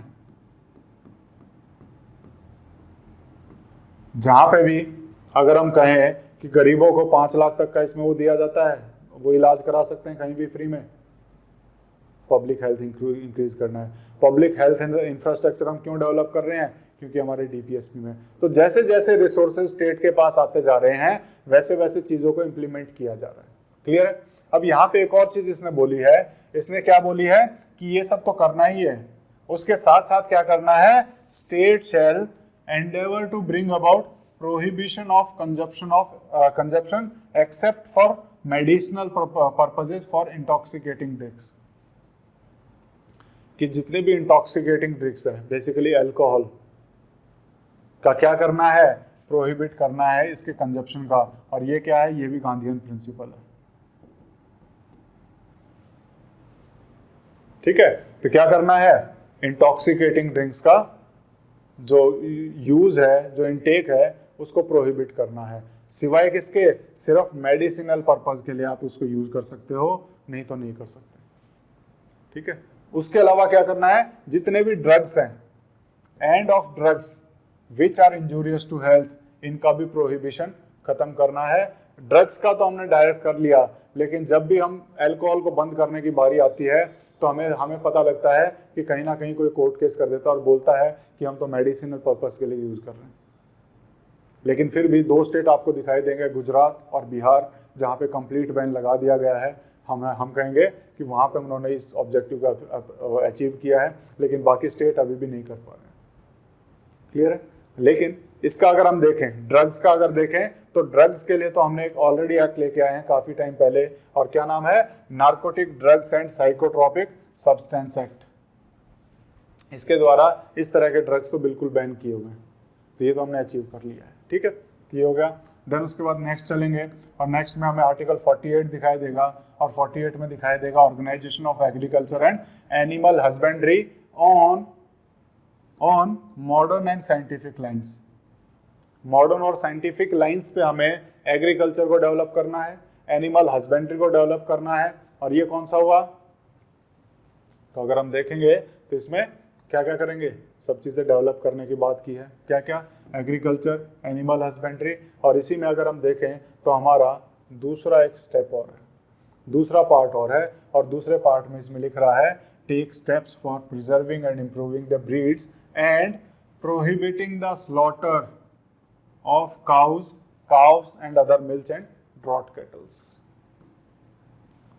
हुआ क्या? जब कॉन्स्टिट्यूशन बनने लगा तो उस टाइम पे एक और बात इनके दिमाग में आई कि हमें गाय को मरने से बचाना है। क्यों? गाय को क्या मानते हैं सभी लोग? गाय को बहुत पवित्र मानते हैं, हिंदू रिलीजन में माना जाता है पवित्र। तो इसीलिए उन्होंने अप्रोच किया कि हमें गाय को बचाना है, गाय को वो करो। ठीक है। लेकिन मुस्लिम्स में तो ऐसा नहीं है ना, उनका तो कई उसमें कास्ट ऐसी हैं जिनका हम कहें कि खाना ही इस पे चलता है। खाना इस पे चलता है मतलब कि उनकी तो हम बुचर शॉप्स जो होती हैं, जो हम कहेंगे कि कसाई खाना जिसे हम बोलेंगे, तो वहाँ पे क्या किया जाता है, तो वो बेसिकली इसका मीट वगैरह बना के पैक करके या तो भेजें या फिर बेचें। उनका तो हम कह सकते हैं खाना पीना इस पे चलता है। तो उस टाइम पे क्या किया जाए, जब अप्रोच किया जाए कि काऊ को बचाना कैसे बचाएं, तो सब पहुंच गए कि हमें काऊ को बचाना है, कैसे बचाया जाए। तो उस टाइम पे क्या किया गया, तो इसको किस हिसाब से बचाया गया, तो अम्बेडकर जी ने इसमें क्या किया, थोड़ा सा हम इसको थोड़ा घुमा देते हैं। किस तरीके से घुमा देते हैं कि हम सिर्फ काऊ को नहीं बचाएंगे, हर वो पशु, हर वो एनिमल जो किसी न किसी तरीके से इकोनॉमिकली फायदा देती है या किसी भी तरीके से फायदा देती है, उसका स्लॉटर नहीं करना है। तो उसके अंदर गाय भी आ जाएगी कि ये दूध देती है तो इसलिए इसका स्लॉटर नहीं करना है। ठीक है, तो स्टेट को बोला है कि स्टेप लेने हैं आपको इन सब के स्लॉटर बचाने के लिए, काउस, मिल्च और जितने भी ड्रॉट कैटल्स हैं। क्लियर है? तो यहाँ पे इसके बारे में भी लिखा हुआ है। और इसी में अगर हम देखें, जब हम बोल रहे हैं एग्रीकल्चर और एनिमल हस्बेंड्री को मॉडर्न लाइन में डेवलप करने की, उसी के साथ हम देखेंगे जैसे जैसे आगे आता है टाइम, हम इसमें एक और कॉन्स्टिट्यूशनल अमेंडमेंट करते हैं और आर्टिकल 48 इंट्रोड्यूस करते हैं under 42nd constitutional amendment act of 1976। क्या इंट्रोड्यूस किया हमने 48A में, कि हमें अपने एनवायरनमेंट को भी बचाना है। हमने एनिमल की बात कर ली, एग्रीकल्चर की बात कर ली, एनवायरनमेंट को तो भूल ही गए थे। तो यहाँ पे जब एनवायरनमेंट का ध्यान आता है तो हम इसको फिर से अमेंडमेंट करते हैं और हम क्या डालते हैं, protection and improvement of environment and safeguarding of forest and wildlife. Forest और वाइल्ड लाइफ को बचाने की बात की गई। और फॉरेस्ट और वाइल्ड लाइफ को बचाने की बात की गई, मैंने क्या बोला था कि जब भी डीपीएसपी में आपको कोई अमेंडमेंट दिखाई दे तो आपको पता लग जाना चाहिए कोई ना कोई एक्ट आने वाला है जिसकी वजह से वो लागू किया जाएगा। तो जैसे ये हुआ तो हमें दिखाई दिया एनवायरनमेंट प्रोटेक्शन एक्ट आएगा, वाइल्ड लाइफ प्रोटेक्शन एक्ट दिखाई देगा, और इस तरह के बहुत सारे एक्ट इसके बाद आने शुरू हो जाएंगे। क्लियर है? एनवायरनमेंट को बचाने के लिए तो हमने 48 देखा, 48A देखा, उसके बाद 49 देखते हैं। और 49 किसकी बात करता है, protection of monuments and places and objects of national importance. ये क्वेश्चन बहुत बार देखा गया। इसमें बोला जाता है कि which of the following are not part of DPSP, और उसमें एक सेंटेंस ये डाल देते हैं और लोग समझते हैं कि मॉन्यूमेंट्स की बात क्यों की जाएगी डीपीएसपी में, लेकिन ये लिखा गया है, ध्यान रखना कि डीपीएसपी में protection of monuments and places and object of national importance इसकी बात की गई है। और इसी के हिसाब से अगर आप देखोगे तो हमारा बेसिकली आमसार एक्ट एक होता है जहाँ पे हम एंशिएंट मॉन्यूमेंट्स और उनको बचाने की बात करते हैं, एंशिएंट मॉन्यूमेंट्स को बचाने की बात करते हैं। ठीक है, तो इनके हम कहेंगे कि इनको बचाने की बात हमने की, और इनको बचाने की बात की कि हमें किसको प्रोटेक्ट करना है, जितने भी एंशिएंट मॉन्यूमेंट्स हैं, प्लेसेस हैं या फिर ऑब्जेक्ट ऑफ नेशनल इंपॉर्टेंस है, इनको बचाने की बात की। इसी के लिए हम देखेंगे ASI, archaeological survey of India, ये क्या करता है, अपने अंडर ले लेता है जितने भी एंशिएंट मॉन्यूमेंट्स होते हैं, किसका रख रखाव हम करेंगे, और वहाँ पे आगे बोर्ड चिपका देता है कि यहाँ पे आके आपको कोई भी तोड़ फोड़ नहीं करनी है, कुछ भी नहीं करना है, अगर करते हैं तो आपके ऊपर फाइन लगाया जाएगा। क्लियर है? तो उनको भी बचाने का काम करना है। तो यहाँ पे it shall be obligation of the state to protect every monument, place और ऑब्जेक्ट ऑफ आर्टिस्टिक और हिस्टोरिक इंटरेस्ट डिक्लेयर बाय और under law made by parliament to be of national importance, कि ऐसी कोई भी चीज़ जो नेशनल इंपॉर्टेंस डिक्लेयर की जाती है पार्लियामेंट के द्वारा, उसको भी फ्रॉम किस चीज़ से बचाना है, स्पॉलिएशन, डिसफिगरमेंट, डिस्ट्रक्शन, रिमूवल, डिस्पोजल और एक्सपोर्ट, इन सब चीज़ों से हमें बचाना है। ठीक है, तो ध्यान रखना, आपको एग्जाम पर्पज से, MCQ पर्पज से सिर्फ इसकी हेडिंग पता होनी चाहिए, protection of monuments and places and objects of national importance, इतना आपको इसके बारे में पता होना चाहिए। अब अगला आता है आर्टिकल 50। तो आर्टिकल 50 भी बहुत इंपॉर्टेंट है, क्योंकि केशवानंदा भारती केस जब हुआ था 1973 में, इसमें इसको बेसिक स्ट्रक्चर हमने डिक्लेयर किया हुआ है कि this is the basic structure, you can not amend this article. ठीक है, तो इसमें क्या बोला है, इसमें बोला है separation of judiciary from executive. क्यों बोला है, तो किस लिए बोला है, इसको समझने की कोशिश करते हैं, और इसको बेसिक स्ट्रक्चर क्यों बोला है उसे भी समझने की कोशिश करते हैं। प्रिंसिपल ऑफ नेचुरल जस्टिस क्या होता है, इसके बहुत सारे कंपोनेंट हैं, उनमें से मैं एक पढ़ाऊंगा। प्रिंसिपल ऑफ नेचुरल जस्टिस में क्या होगा? नेचुरल जस्टिस कब बोला जाएगा कि आपको मिला है? कि जब लॉ बनाने वाला, लॉ मेकर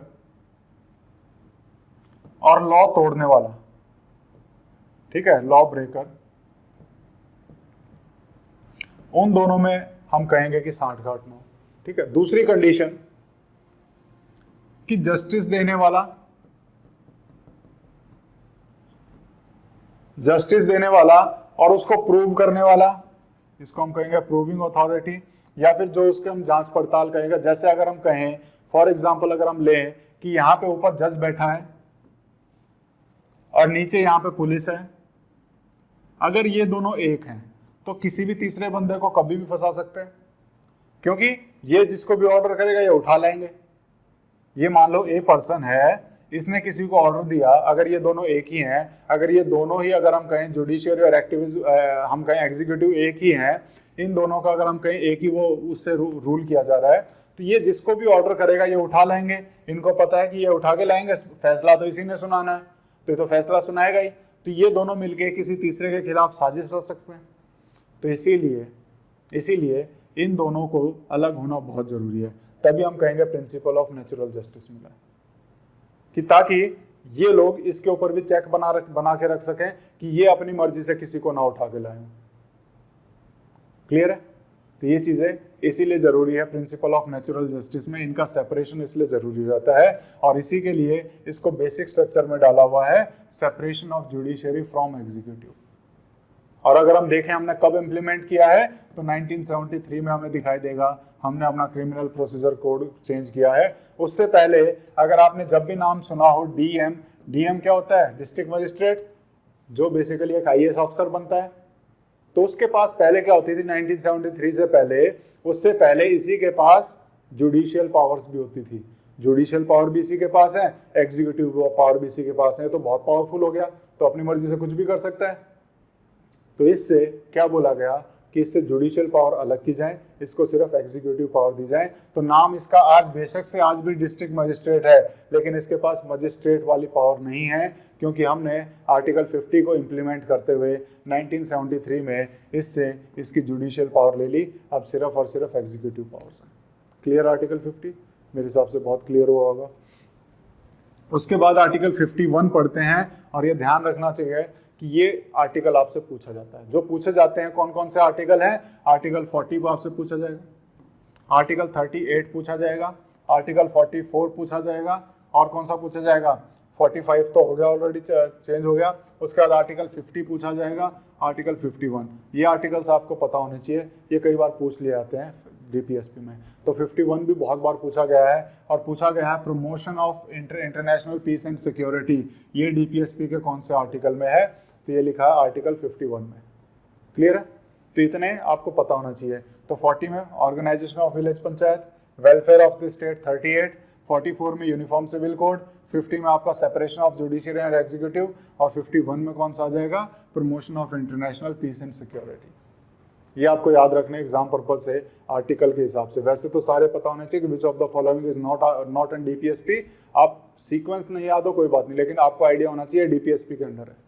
ठीक है? और ये इनका तो आपको आर्टिकल भी याद होना चाहिए, तो इसलिए मैंने ये लिख दिए हैं। यहाँ पे क्या करना है कि हम इंटरनेशनल पीस और सिक्योरिटी बनाए रखनी है, और अगर कुछ गड़बड़ हो भी जाती है तो उसको आर्बिट्रेशन से सुधारना। आर्बिट्रेशन मतलब बातचीत करके उसको सुधारने की कोशिश करनी। क्लियर है?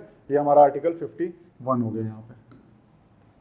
और अगर हम देखें हमारा डीपीएसपी क्या इफेक्टिव रहा है, जो हमने डीपीएसपी लेके आए, जो हमने डायरेक्शंस देने की बात की स्टेट को, तो स्टेट ने उसको कितना इंप्लीमेंट किया है? तो हमने वैसे तो हर एक आर्टिकल के साथ देख लिया है, लेकिन यहाँ देख सकते हैं आर्टिकल 38 को इंप्लीमेंट किया बाय एस्टेब्लिशिंग प्लानिंग कमीशन, 39 को एस्टेब्लिश किया हमने मिनिमम वेजेस एक्ट लाके, 42 को वो किया हमने मैटरनिटी बेनिफिट्स एक्ट लाके।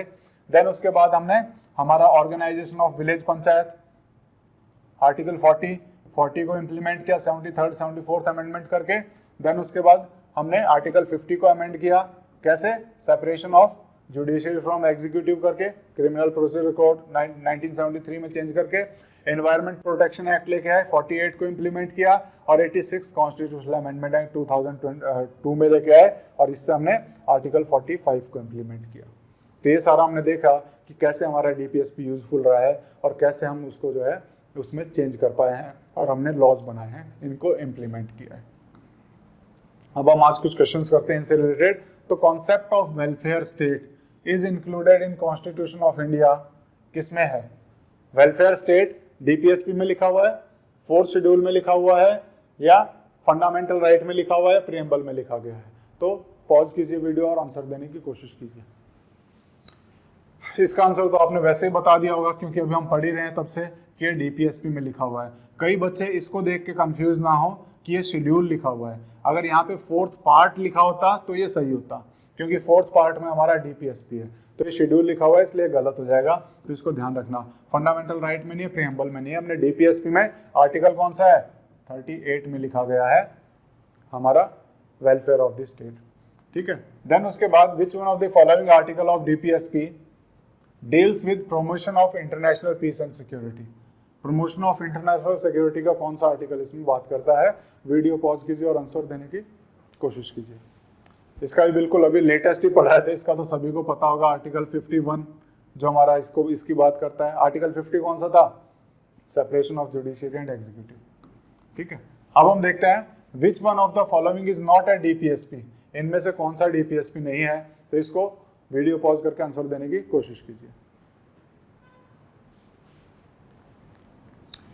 बिल्कुल आपको पता लग गया होगा कि हमने अभी पढ़ा था, जहाँ पे इक्वल मैन एंड वुमेन की बात कर रहा था, वहाँ पे ये पढ़ लिया था। Equal right to educate means of livelihood आपने पढ़ा था। Then just and human condition of work आपने पढ़ा।